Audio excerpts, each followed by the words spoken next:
So you've gone through a breakup with a dismissive avoidant. What should you do? How should you handle it if you want to save that relationship? That's what we're going to be talking about in this video. And you have to be careful with all of this because if you follow a lot of conventional advice that you may hear out there, you could be running yourself into a lot of danger down the road when it comes to trying to reconnect with them. So let's go ahead and get into this.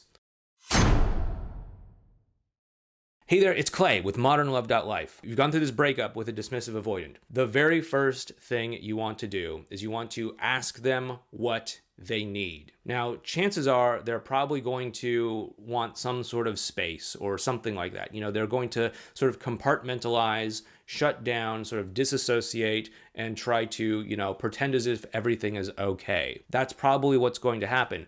But if you're able to check in with them and hear them say what they need, then you can start to respect that, and then you can start to meet them where they're at emotionally, rather than going into this sort of realm that a lot of people go into where they start to, try to guess what their partner's thinking and overanalyze things and all that. But if you just start by setting it in motion and creating the understanding and making it normal to just ask someone what they need. And, they might say, oh, I need space or whatever. That's totally fine. But you should expect them to shut down emotionally and to, rebound, or as we might call it, move on quickly. Rebound. That's often what people do when they're in these sorts of situations. I mean, dismissive avoidance is basically the contemporary term for emotionally unavailable people. Expect them to rebound quickly. Expect them to try to do something like that, shut down, compartmentalize, move on, rebound, whatever. We have a whole series on rebound relationships. If you want to check it out, it's right up there. But anyway, because they are essentially unavailable emotionally, they have a hard time with emotional closeness and vulnerability. That's why they're shutting down. That's why they probably will need a lot of space. That's why, things like giving them space, using no contact if that's what they're asking for a period of time, could be useful. We're, again, not using no contact to use a mind game towards them or to try to break them under the pressure and get them to crawl back to you over broken shards of glass or reverse psychology or manipulation or any of the other reasons that other people might say. But we're doing it either because we need it ourselves in order to be in good contact with someone, or because it's, something that they're genuinely asking for themselves. Everyone is emotionally unavailable following a breakup. It's just normal, right? If you've ever been through other breakups before in the past, you probably felt like pretty raw emotionally. You probably didn't know how to respond to things. You probably didn't have any interest in dating anyone. You were probably just so caught up in the pain and the angst and, all the drama of it that you probably weren't really open or receptive to dating anyone else. And so that's totally common for most people. However, people who are dismissive avoidant are basically baseline emotionally unavailable.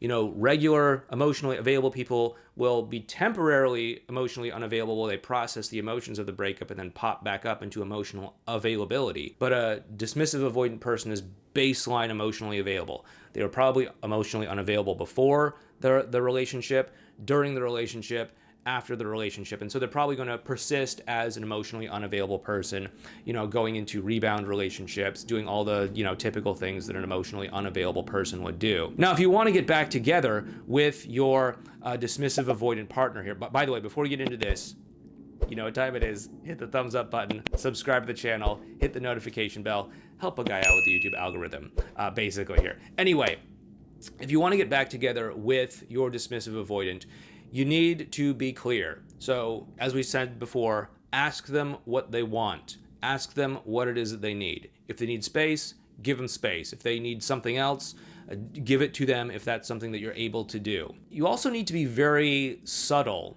about relationship type things when you are in communication with them. You want to keep things what we would call connection focused rather than relationship focused. So you want to drop that romantic pressure as much as possible. You don't want to be saying things like, hey, have you thought about us getting back together yet? Have you made a decision? Have you reconsidered? What do you think about us in the future? You don't want to say stuff like that because their main concern is that they're going to have freedom taken away, that they're going to have choice taken away, that they're going to be somehow strong-armed back into some sort of relationship that they feel unready to be in themselves.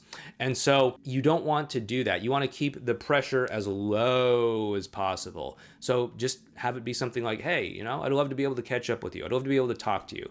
I'd love to be able to, just get together with you. No pressure, not trying to twist your arm into anything. I think it's best if we're just friends anyway.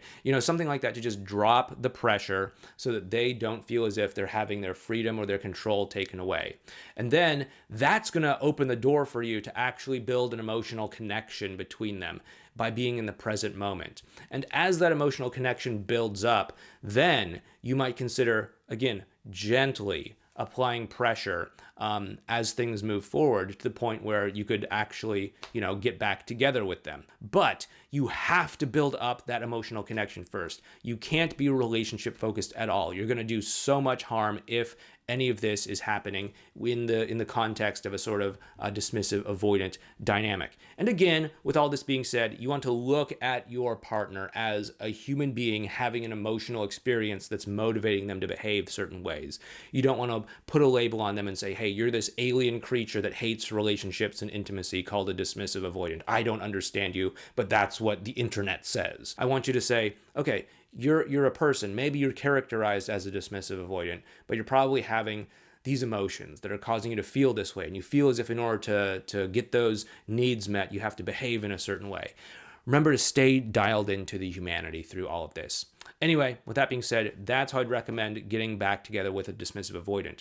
If you want to learn more about how to make all of this happen, you might really appreciate our course called the X Solution Program. It helps people to create an emotional bond and connection with their partner, even if they're a dismissive avoidant, and to build that emotional connection so that they can actually create a new relationship together with better communication, better connection, better compassion, better empathy, and all of this sort of stuff, so that you don't have to worry about having a breakup again in the future.